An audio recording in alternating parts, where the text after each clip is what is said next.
Welcome to Critical News. This week we're going to take a look at the ongoing saga of Creative Assembly not understanding how community updates work, and some major news from some of our favourite indies. Creative Assembly pushed out patch 7.1 for Warhammer Total War 3 this week, and in fairness, it does contain a decent chunk of bug fixes. Some of them are for issues which have been knocking around for years, which tells you a lot about where we are with this game. There's a movement exploit fix where you could fully restore an army's movement by starting recruitment, saving, loading and then cancelling. That one's been in the game for almost 4 years, and as one forum poster put it, at this point they should just be called hidden features.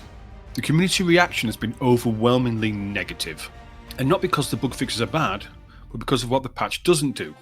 The number one complaint across the forums is campaign balance, specifically the insane power creep that's been building with every DLC since release.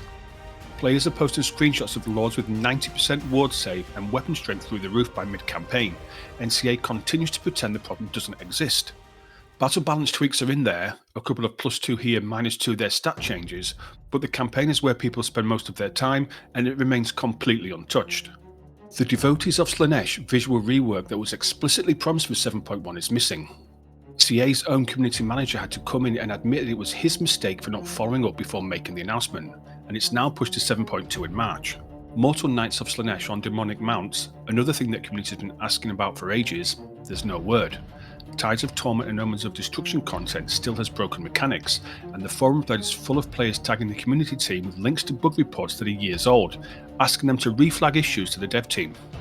One player asked the obvious question: why do we submit bug reports to your system if we then have to remind you that those bug reports exist? There's a broader pattern here, and that should concern anyone invested in the Total War Warhammer franchise. CA's response to detailed, legitimate community feedback about power creep and broken balance has been, consistently, to acknowledge it exists on live streams and then do absolutely nothing about it patch after patch.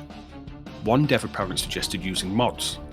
The community forums are full of long-time dedicated players who are genuinely frustrated, and the tone of responses from CA staff is polite but evasive. Lots of reflagging, very little substance. This goes beyond Warhammer 3 because Total War Warhammer 40k is on the horizon.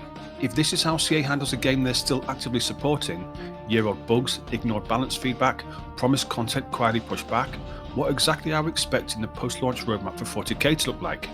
Because the pattern is already there. Ship it, DLC it, let the power creep pile up, and rely on the fact that the IP is strong enough that nobody walks away. CA could release the next Warhammer 3 patch with nothing but a JPEG of a middle finger, and the 40k announcement trailer would still do 10 million views. We are the problem.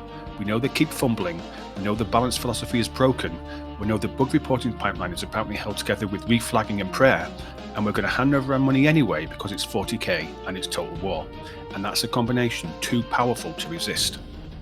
I'll see you at launch. Space Tales is heading into early access on March the 11th, and what's interesting about this one is the studio behind it. They've been an art outsource company for over a decade, which means they've been making other people's games look good, and now they're stepping out with their own thing. That's a very different starting position than most indie RTS developers, and it'll be worth watching whether the visual polish carries over. The early access build ships with 8 campaign missions and 8 survival maps, roughly 15 hours of content if you're thorough about it. You play as Xander Falcon, commanding an interplanetary expansion army against 2 enemy factions, the Nexara and something called Killbots, which is a name that certainly tells you what they do. All units and mechanics are available from day one, gated by progression through the campaign, and 5 more missions with a new faction are planned for the full release in late 2026. The early access model here is pretty standard. They want real player data to fix bugs and balance the game, and they say they read and respond on their Discord daily. Save files carry over to full release, which is worth knowing. An early access trailer will be released in the first week of March if you want to see the campaign in action before committing. For 15 quid it's a low risk proposition if you're after something new in the RTS space, and the art outsource background means it'll probably look better than most indie titles at this price point. Terracon Games are doing something smart with War Factory. They ran a closed alpha, took a hard look at what worked and what didn't, admitted the 4X elements were too much, and are now pushing experimental builds through their Discord community roughly every 2 weeks. The first build is already open to everyone enrolled in the Steam playtest. The changes are significant. They've gone from whatever they had before to a proper RTS style fog of war across the whole map, which they're upfront about being a visual work in progress. Map generation has been completely revamped with maps about 4 times larger than the alpha. Enemies can now destroy your buildings, there's a new loose condition where your main building being destroyed ends the game, and resource generation has been redesigned. Unit models have been redone too. This is a studio being transparent about the messy middle part of development that most teams hide from their community. These builds will be rough, they'll contain ideas that might not make it to the final game, and they want direct feedback through forms built into the build itself.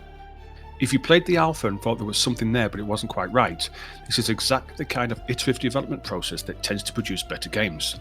They're moving fast, testing ideas openly, and letting the community shape what stays and what goes. It's worth keeping an eye on if factory building RTS is your thing. Dustfront posted a substantial development update this week, and the whole thing reads like a manifesto from someone who has absolutely no patience for the way modern game development communication works. This is a solo dev building a single-player RTS with a global map, and they're very clear about what this game is and isn't. The mechanical details are impressive. Artillery uses spotter squads to direct fire beyond auto-attack range, with shells following more curved trajectories at distance. Infantry squads have soldiers that die in sequence, but the remaining troops maintain full damage output, and specific squad members carry unique weapons which are lost if that soldier dies first. Vehicles have differentiated front and side rear armour, tracked vehicles turn on the spot while wheeled ones have wider turning radii, and hovers drift into position. There's genuine tactical depth being built here. The developer is also refreshingly blunt about the business side.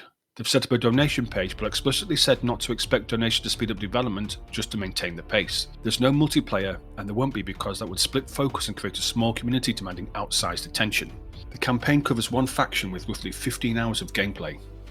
Steam updates are infrequent because the developer's job is making the game, not talking about it. There's no release date, and there won't be one until it's ready to announce because, as they put it, your waiting is cost-free and mine is not. If you're the type of strategy fan who values substance over marketing polish, Dustfront is worth wishlisting purely on the strength of its mechanical design.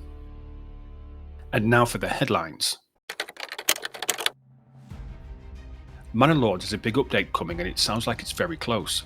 Tim from Hooded Horse says they genuinely don't know the exact date because it's in that final stage of bringing everything together and testing, but it's also focused on bug fixing, balancing, and major performance optimization. Plus there's a new map. He asked people not to give him grief for not having an exact date, which probably means he's going to get a lot of grief for not having the exact date. Suzerain won Best Mobile Port of the Year at the Pocket Game Awards, which the developers apparently forgot they were even nominated for. They were up against some solid competition including Disco Elysium and Dredge, so that's a decent win for a political strategy game on a mobile. ZeroSpace ran an open demo through Steam PvP Fest this week with versus, co-op and skirmish modes alongside a tournament hosted by Artosis and Mapu. More importantly, the studio has confirmed an early access release targeting summer 2026 with the Zol faction, 12 campaign missions and full multiplayer. If you missed the demo, keep an eye out for Steam Next Fest in June, where they're planning another showing before launch. We're going to be covering the Steam Next Fest at the end of this month.